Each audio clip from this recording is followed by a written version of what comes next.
De la naissance d'un enfant au transfert d'un patrimoine, chaque situation est unique et mérite d'être bien vulgarisée par des conseillers dans le domaine. Voici la chronique des bonsconseils.com avec Éric Veilleux et Bernard Paquette, conseillers en sécurité financière chez Des Bons Conseils Incorporés. Ouais, c'est notre rendez-vous hebdomadaire avec Éric Veilleux ou Bernard Paquette. Tu s'échanges ça d'une semaine à l'autre. Ce matin, on a le bonheur de recevoir Éric Veilleux. Comment ça va?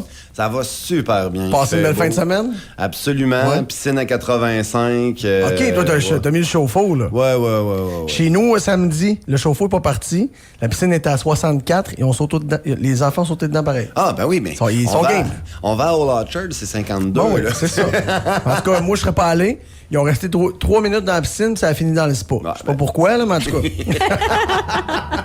cas. Éric, aujourd'hui, on va parler... Quand on place de l'argent, soit dans des REER, dans des CELI, peu importe, et qu'il arrive malheureusement un événement de décès, des fois, ça peut être compliqué. Tu sais, on parlait durant la pause des comptes conjoints. Si on prévoit pas, malheureusement, le pire, ça peut être vraiment, vraiment dramatique, là. Oui, puis je le vois de plus en plus. Au début de ma carrière, j'en avais pas tant des personnes qui arrivaient des décès. J'étais dans une tranche d'âge qui avait pas de décès, mais la quarantaine est arrivée. J'ai des clients plus âgés, puis on commence à en vivre des décès. Puis la première chose que je dis au monde, on a tout un compte d'urgence advenant qui arrive l'imprévisible. Tu sais, mettons, on perd notre travail, on a tout. On essaye d'avoir un compte d'urgence, puis on dit de prévoir 3 mois dans le compte d'argent. Par contre, souvent, ce compte d'urgence-là, vous remarquerez bien, c'est un compte conjoint qu'on met tout l'argent ensemble. Mais la première chose que les banques font quand il arrive un décès, c'est qu'ils gèlent les comptes. Instantanément. C'est automatique. Okay. C'est ça que ça se fait. C'est ça que ça fait. Fait qu'il y a 2 façons de prévoir. Je dis, on peut avoir un compte d'urgence d'1 mois à côté qui est comme chacun notre compte. Oui. Si on veut le gérer comme ça. Ou si le décès est prévisible, ben tout de suite ouvrir un compte à la personne qui va rester au survivant, dans le fond, pour être capable d'avoir la liquidité pour continuer à payer les assurances, juste le cash flow pour plein de petites choses que le décès va venir avancer, là. Juste, écoute, une petite parenthèse, le fameux compte conjoint, là, normalement, il devrait servir juste aux opérations mensuelles, mettons, là. Ben ça dépend. Je me dis tout le temps, ça dépend le compte conjoint, comment il est géré. Si le compte conjoint, c'est la marge de crédit hypothécaire, qu'on dit qu'on met tout l'argent dedans pour arrêter de payer des frais, pour avoir 5-6 comptes d'ouverts, justement. Puis encore une fois, comme je dis, financer les banques. Oui. Parce que si t'as un compte qui coûte 7$, un autre à 7$ par mois, puis un autre à 14$, là, au début du mois, t'as mis 28$ en frais de compte bancaire.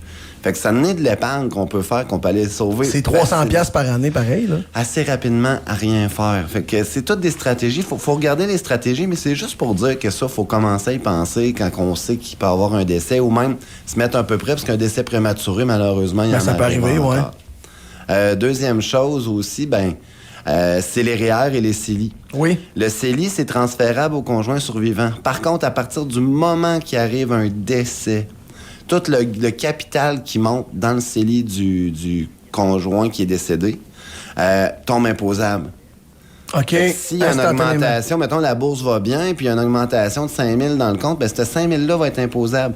Donc, c'est important de parler rapidement à notre conseiller financier qui fasse le switch pour le mettre à notre nom.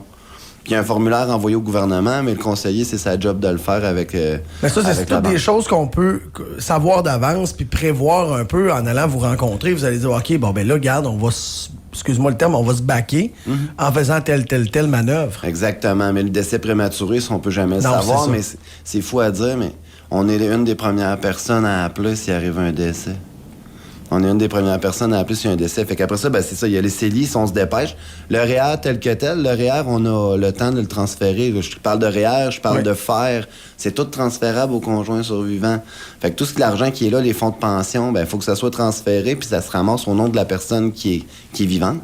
Puis cet argent-là continue à capitaliser à l'abri de l'impôt. Mais ça, ça se gèle dessus aussi? Ça? Non, ça va continuer à capitaliser. Okay. C'est pas gelé parce que c'est pas transactionnel.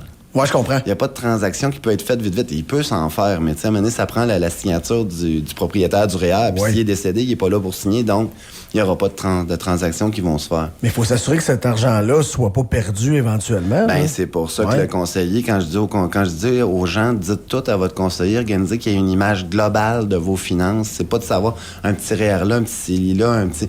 C'est important que...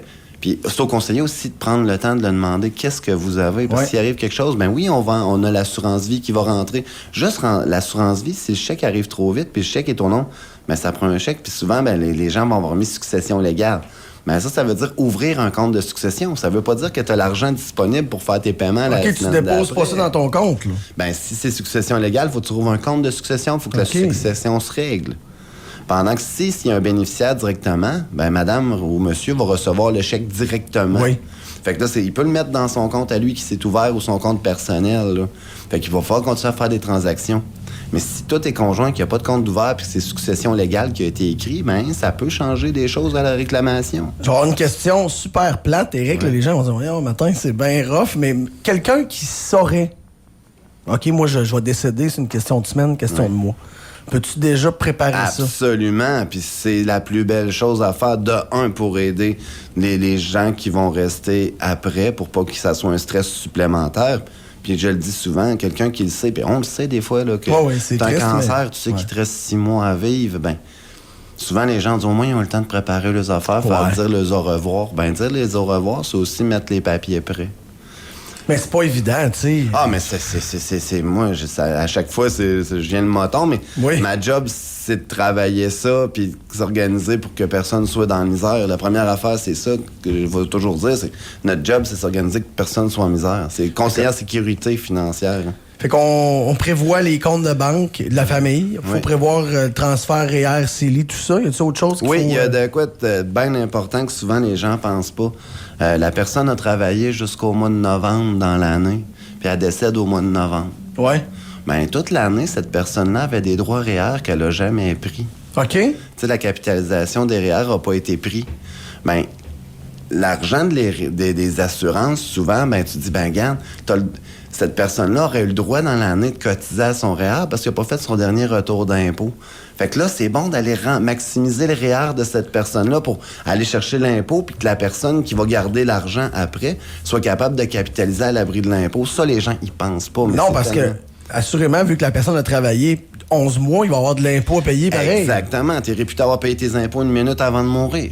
Ah ouais, c'est ça, OK. Fait que ça, c'est toutes des choses qui peuvent se... tu sais, on fait la stratégie, on dit, regarde, qu'avec l'argent vous avez jamais été capable de les prendre toutes vos REER, mais avec l'argent de l'assurance, on est capable d'aller capitaliser ça. En plus d'avoir un retour d'impôt sur l'argent, ben la personne qui va être vivante va être capable de continuer à capitaliser de l'argent à l'abri de l'impôt le plus longtemps possible.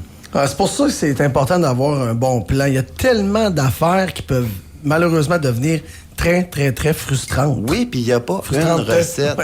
Il n'y a pas une recette de soupe. Chaque client a sa recette de soupe, puis c'est pour ça qu'il faut prendre le temps de tout évaluer. Oui, absolument.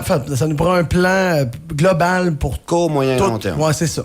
Les gens qui voudraient vous contacter, prendre de l'info, la meilleure façon de le faire, c'est sur votre site Internet? Oui, desbonsconseils.com, toute l'information est là. Toujours clair. Éric Veilleux, merci. Merci. On se voit dans 2 semaines. Bye. Salut. Desbonsconseils.com vous a été présenté par Éric Veilleux et son équipe située au 135-25 boulevard Lacroix à Saint-Georges. De la naissance d'un enfant au transfert d'un patrimoine, différentes stratégies s'offrent à vous. Parce que chaque situation financière est unique, vous devez vous assurer d'en tirer le maximum. Notre équipe d'expérience est là pour vous donner les bons conseils dont vous avez besoin. Communiquez avec nous au 228-72-24 ou desbonsconseils.com.